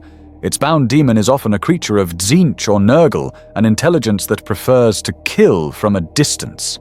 It mounts Hades' autocannons, which spit a torrent of armor-piercing shells, each one guided by a demon's spite. Or more terrifyingly, it is armed with ectoplasma cannons, weapons that fire not simple plasma, but gouts of raw, screaming, semi-sentient warp energy. The daemon within takes a cold, calculating pleasure in this. It is a living artillery piece, lobbing bolts of pure corrosive impossibility into the enemy ranks, watching as matter dissolves and armor runs like wax. It is the anvil to the Mauler Fiend's hammer, a perfect unholy pairing of mindless rage and cold malice. Then there is the Defiler. If the dreadnought of the Adeptus Mechanicus is a holy sepulchre for a fallen hero, the Defiler is its deliberate, mocking, and utterly blasphemous parody. It is a grotesque, skittering nightmare, a savage, impossible fusion of a spider, a crab, and a battle tank. It is an engine built from pure, unadulterated contempt. It moves on multiple insectile legs, scuttling across the battlefield with a nauseating, inorganic grace, its upper torso mounting a massive battle cannon and a host of secondary weapons. But it is also armed with colossal pincer-like claws, a testament to its confused hybrid nature. The true horror of the Defiler is the consciousness within. The demon bound to its chassis is not just a raging animal or a cunning slave. It is a being of pure, petulant, and absolute hatred. It hates the enemy. It hates the ground it walks on. It hates the sky above it. And most of all, it hates the heretic masters who imprisoned it in this grotesque, clanking, contradictory shell. The Defiler fights not out of loyalty or rage, but out of a spiteful cosmic miserableness, its every shot and every scissoring claw strike a scream of profound existential disgust. Finally, there is the terror of the skies, the Helldrake. This is perhaps the most personal, most tragic, and most cruel of the common engines. The Helldrake is not a plane. It is not a flyer in the conventional sense. It is a dragon. a creature of metal demon flesh and tormented memory. The heretics savor a special kind of cruelty in their creation. They seek out the captured pilots of the Imperial Navy or the Space Marine flyer aces. They take these proud warriors, these men who loved the sky, and they perform the soul forge. They take the pilot's soul, their soaring spirit, and they crucify it. They chain it to a demon of fury and then forge them both into the warped metallic body of a captured fighter craft, which mutates and reforms into a draconic winged nightmare. The creature that is born is not a machine. It is a being of pure inverted joy. It remembers in fragmented, burning echoes the freedom of the open air. But that memory is now inextricably linked to the demonic, agonizing pain of its new existence. It does not fly. It rages against the sky it once loved. It hunts with a vengeful, screaming fury the loyalist aircraft it once flew. Beside its every pass, a shriek of tormented eternal vengeance. The Soul Forges produce more than just battlefield support. They are the birthplace of true gods. They are the unholy docks where the most devastating weapons of the dark Mechanicus are constructed engines of such scale and power that a single one can decide the fate of a world. These are the heavy hitters, the ultimate expressions of the demonic pact, where the machine is not just a host, but a walking, screaming, world-breaking temple. First behold the pinnacle of Kroniki engineering, a machine that is not so much a vehicle as it is a mobile, murderous altar. The Lord of Skulls. This is not a subtle weapon. It is a grotesque, thundering monstrosity, a fusion of a super-heavy tank chassis and the upper torso of a colossal, demonic, brass-skinned warrior. It is the perfect embodiment of the blood god's simple, brutal philosophy. Its very design is an act of worship. It is armed with immense cannons, but its true purpose is in its name. The chassis is a vast, open-topped harvester, a blood tank designed to grind over the enemy, its treads crushing bone and armor into a thick crimson slurry. But its most terrible feature is its furnace. The demon bound within is not just a power source, it is a priest. It actively collects the skulls of the worthy slain, dragging them into its own armored chest, where it burns them in a demonic internal forge. It consumes the enemy's honor. It does not just burn promethium, it is literally metaphysically fueled by slaughter. Each skull, it claims, is a new offering, a new surge of power, a fresh wave of rage from the warp. It is a self-perpetuating engine of murder, a true icon of the blood god's faith. Next, we see the perversion of nobility, the Chaos Knights. These are not the mass-produced engines of the Forge. These are personal, intimate betrayals. A knight is a single-pilot war machine, its noble master bound to it through an ancient ritualistic interface known as the Throne Mechanicum. This bond is the perfect vulnerability. The heretic's covenant here is not with the machine, but with the man. A proud noble facing death is offered a pact. A demon whispers in his mind through the throne, promising survival, promising more power. The noble accepts, and the corruption begins. Slowly, agonizingly, the pact takes root. The demon does not just enter the machine, it infests the Throne Mechanicum. It seeps into the pilot's mind, merging with his consciousness. The knight's metal skin begins to warp. Horns, sigils, and weeping, fleshy sores erupt on its armor. The noble, once a proud warrior, is consumed. He does not just pilot the knight. He is fused with it, his body melting his flesh, and bones dissolving and re-knitting with the cables and machinery of his cockpit. He is trapped forever, a screaming, conscious mind locked inside his own, newly sentient, demonic war machine. His agony, the eternal fuel for the monster he has become. But the ultimate blasphemy, the true apocalyptic product of the heretic's art, is the possessed titan. This is the apex of the Soul Forge.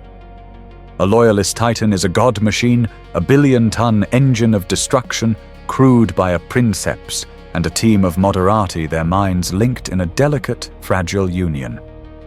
A possessed titan is what happens when that union is broken and replaced. This is not a demon in a titan. This is a titan that has become a demon. This is the work of the most powerful heretics in league with the most ancient traitor titan legions, like the Legio Mortis. They do not just bind a single simple entity. They perform a ritual of such colossal scale that it can take decades. They sacrifice the entire crew, the princeps, the moderati, the tech adepts, in a single agonizing psychic detonation. They use this colossal flare of high-grade souls to tear open a hole to the warp, not in a forge, but inside the Titan's own reactor chamber. They invite in not just a demon, but a legion of them, or a single ancient powerful demon prince. The result is the end of worlds. The Titan transfigures. Its metal skin runs like wax, reforming into a new, hideous shape of demonic flesh and screaming iron. Its cannons no longer fire shells. They vomit streams of pure, unadulterated chaos. Its reactor becomes a captured, screaming star of pure spite. It is no longer a machine. It is a true 30-meter-tall god of ruin, an ambulatory nightmare, a walking piece of hell given form, its only desire, the annihilation of the reality it so deeply primordially hates. Where are these abominations born? Where is the heart of this unholy industry? Not in the Imperium, not in real space. When the schism of Mars failed the heretics, the true traitors fled with their war master into the greatest wound in the galaxy, the Eye of Terror. And there in that sea of pure, unbridled chaos, they found what they had always craved: freedom. Freedom from the laws of physics. Freedom from the dogma of Mars. Freedom to build. They did not just find refuge, they forged empires. These are the hell forges, the demon worlds of the dark Mechanicus, entire planets given over to a singular industrial and utterly mad purpose. And among them, one name is whispered with both reverence and terror: Zana II. Zana II is not a planet in the conventional sense. It is a nightmare of industry, a world-spanning factory, its skies permanently choked with the black, oily smoke of 1,000,000 soul-fueled furnaces. There is no day or night, only the constant flickering, hellish red glow of its continent-spanning forges. Zana II is the capital, the nexus of the heretics' power. It is here that the great arch-heretics, ancient beyond mortal reckoning, rule. They do not rule as a unified body, but as a conclave of warring, paranoid spiders. Their workshops are fortified citadels. Their diplomacy is conducted via data viruses and combat automata. They are in a state of constant low-level civil war, a perfect logical peer review process where the weak are consumed and the strong thrive. And it is here they conduct their greatest business. On Zana II, a demon prince of Khorne can commission a fleet of plague ships from a Magos of Nurgle. A Black Legion warlord can trade 1 billion captive souls for a legion of new defilers. It is the armory of the damned, the Wall Street of damnation, where souls are the only currency and the only product is war. But Zana II and the other Hellforges, for all their power, are still bound to the material. They are the factories. The true raw resource is harvested from a deeper, more terrible, and more abstract place. Within the Eye of Terror, there is a place that is not a place, a dimension that is both real space and warp. It is known simply as the Forge of Souls. This is not a planet. It is a semi-sentient demonic plane of existence, a conscious industrial hell. This is the great market of the Imperium. This is where souls, the spiritual residue of every thinking being, drift and pool after death. And the Forge of Souls collects them. It is a vast metaphysical engine that harvests this ultimate resource. It is here that the heretics come not as rulers, but as customers. They barter with the shadowy, formless intelligences that inhabit this realm. They trade interesting technology, captured demonic entities, or vast quantities of material world agony, and in exchange, the Forge of Souls grants them two things. First, it sells them the raw material, vast, screaming psychic ingots of compressed, tormented souls, the fuel for their darkest creations. Second, it is here they come to buy their demons freshly captured and bound by the Forge's own unknowable masters, ready for implantation into a new steel shell. The Forge of Souls is the true beating black heart of their entire economy. Life on any of these hell worlds is a precise, calculated, and unending state of torment. There is no sun. There is only the light of the forges. There is no fresh air. There is only the scrap spear, a toxic, acidic, electronically charged fog of industrial waste chemical runoff, and the constant psychic static scream of the billions of souls being processed.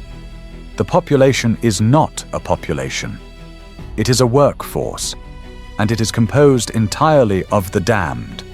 The vast majority are slaves, captives from 1,000 worlds, their bodies twisted and broken, their minds lobotomized, their very limbs replaced with tools.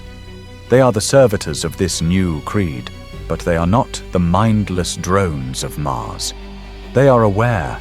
They are kept in a state of perpetual, calculated agony because their pain is a useful byproduct that can be harvested and used as a low-grade lubricant or coolant. And ruling over this entire planetary machine of suffering are the heretics themselves. The Masters.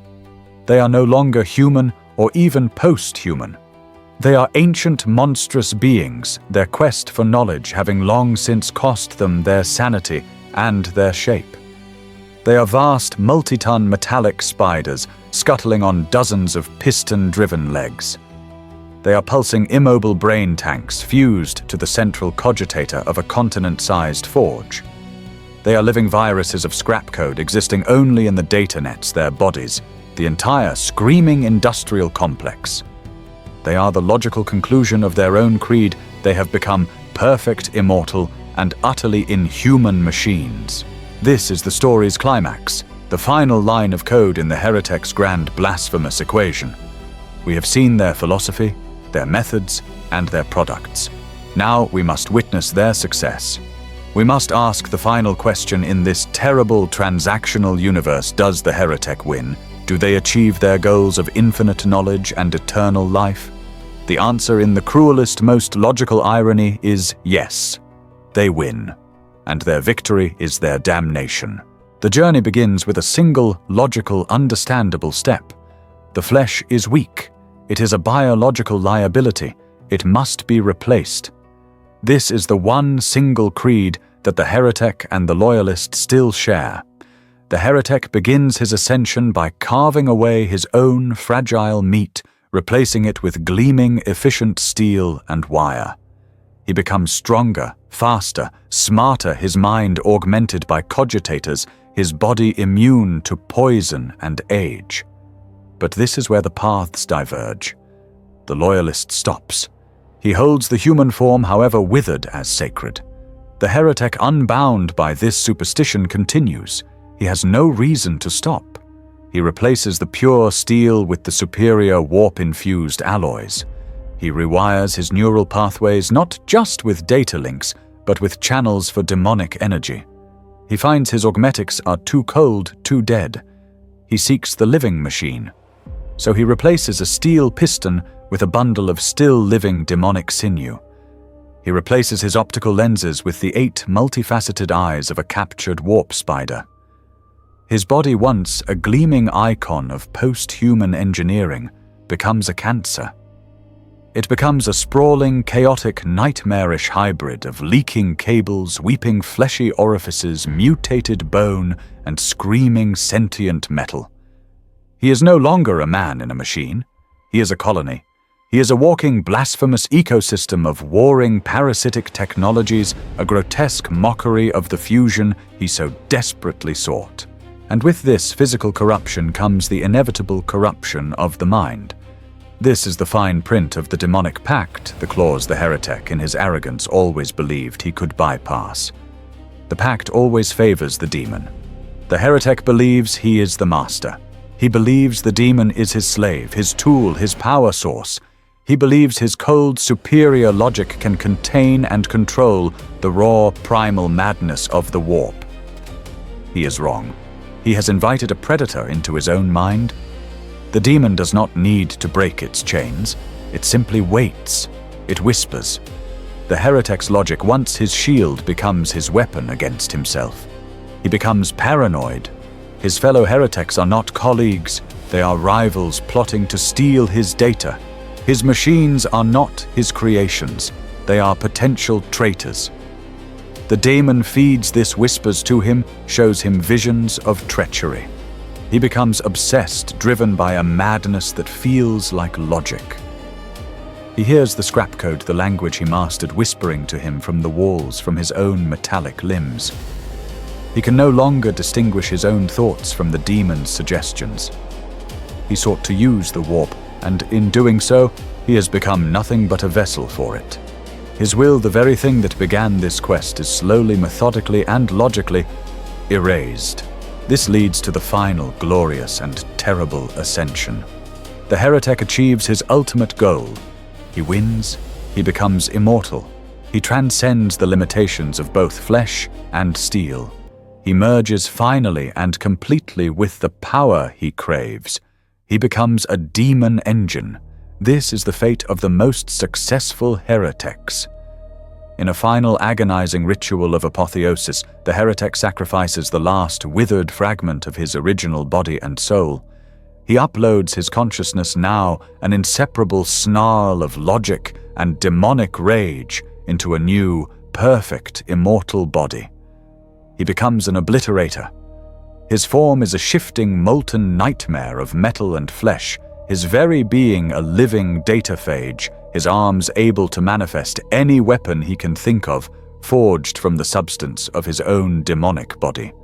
He becomes a mutilator, a Kornate counterpart, a being of pure armored rage, whose only purpose is to manifest blades and claws, to kill in a state of eternal ecstatic fury. Or most tragically, he becomes a hellbrute. The shattered, insane remnants of his consciousness are sealed within a walking metallic sarcophagus, a twisted parody of the dreadnought, kept alive in a state of perpetual agonizing torment, his new body a prison that he can never ever escape. And here we see the final cosmic punchline, the grand laughing joke of the Chaos Gods. The heretic's victory is his failure. He has it all. He has infinite knowledge, but he no longer has a sane, singular self to comprehend it.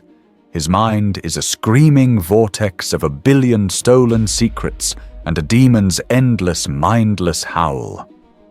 He has achieved immortality, but he has become a thing, an eternal slave, a sentient weapon in the arsenal of the very gods he sought to exploit. He has become a tool, a simple screaming cog in a machine infinitely larger and more terrible than he could ever have imagined. He began by rejecting the dogma of Mars, seeing it as a cage. And in his desperate logical flight from that cage, he has with his own two augmented hands meticulously, brilliantly and perfectly constructed a new one, an eternal one. He is no longer a priest, no longer a master, no longer even a being. He is at last a perfect machine. A machine that runs on its own eternal torment, forever screaming in the dark, unholy forges of chaos. And so we return to the sound. The steady, logical clang, hiss of the Martian forge. The sound of stagnation, of fear, of a galaxy-spanning religion built on the worship of a locked door. And we return to the answer, the wet, impossible, metal-on-soul shriek of the heretic's forge. The sound of a door kicked open, a Pandora's box of sentient equations and screaming living steel. We began with a paradox, a question that sits at the very heart of the conflict between the Imperium and the archenemy. Why would a priesthood founded on the cold, hard, predictable certainty of mathematics and engineering, a creed that worships the material, the verifiable, and the known, voluntarily seek an alliance with the very embodiment of the impossible? Why would the masters of the machine bargain with the masters of madness? We have seen the history. We have seen the philosophy. We have witnessed the unholy industrial rituals. And now the final, terrible, and most rational answer presents itself. The Dark Mechanicus did not abandon logic. They are its ultimate, most terrifying disciples. They are the only true logicians in a galaxy consumed by superstitious terror. The Adeptus Mechanicus in their red robes are the true failures of the mind. They are the illogical ones. They are scientists who refuse to experiment engineers, who refuse to innovate mathematicians, who refuse to solve a new equation. They are prisoners of their own dogma, so terrified of the unknown that they have declared all new knowledge to be heresy. They beg and placate a machine spirit they cannot prove exists a phantom in the cogitator while refusing to acknowledge the very real, very tangible gods screaming at them from the other side of the veil. Their logic is a shield, a child's blanket held up against a hurricane of reality. The heretic is the one who dared to look, the one who, faced with the undeniable metaphysical fact of the warp of chaos of demons, did not react with fear, but with curiosity. He did not see an enemy. He saw a system, a new, infinitely more complex and infinitely more powerful set of laws. He saw a resource. He saw the ultimate power source, the ultimate catalyst for innovation, the ultimate solution to the problem of mortality. In the cold, grim-dark calculus of the 41st millennium, where the options are stagnation and death or power and damnation, the heretic simply ran the numbers. He concluded that the only rational path to infinite knowledge, to true immortality, to absolute power, was to embrace the very forces that the ignorant call chaos. His bargain with the demon was not a fall from grace. It was not an act of emotional weakness.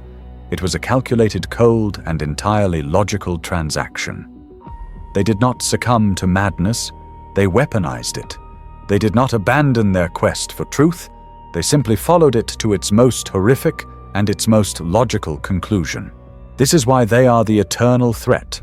They are not merely evil Mechanicus, a simple inverted reflection of their loyalist brothers. They are something far more insidious. They are the engine of the long war. They are the armorers of the archenemy. They are the enablers of damnation. The Chaos Space Marine may be the warrior, but the heretic is the one who forges his demonic bolt gun. The demon prince may rule a world, but it is the heretic who builds his plague fleets. The chaos gods may be the power, but it is the Dark Mechanicus that provides that power access to the material world. Without them, a daemon is a fleeting, formless psychic echo. It is the heretic with his scrap code and his soul science who gives that echo hands, who gives that rage claws, who gives that despair cannons. Every single demon engine that tears its way across a battlefield from the smallest skittering defiler to the reality-breaking apocalyptic might of a possessed titan is a monument to their art. Each one is a successful experiment, a theorem proven in blood and steel, a testament to a pact, sealed and a price paid. They are the unholy shadow of Mars, the living, screaming proof that the path of true, unfettered innovation in this dark and terrible universe leads not to enlightenment, but to hell. And they are the ones who will, with logical precision, build the very gates. Let us end then with one final image, not in a choir-filled temple, not on a bloody battlefield, but in a forge vast beyond comprehension. We are not on a planet. We are inside a moon that has been hollowed out and turned into a single, planet-sized engine. The heretic is here. He is ancient. He is no longer a man, no longer even a creature. He is the forge. His consciousness, now a cold, vast, and utterly insane intelligence, lives in the central cogitator. His body is the entire continent-spanning complex of pistons cables and soul furnaces. He has achieved his victory. He is immortal, and he is working. His hands, gantries the size of battleships forged from black, weeping iron, are holding a new component. It is a captured demon, an entity of pure, blinding solar fire, a being of infinite Zantian knowledge struggling and screaming against its bonds.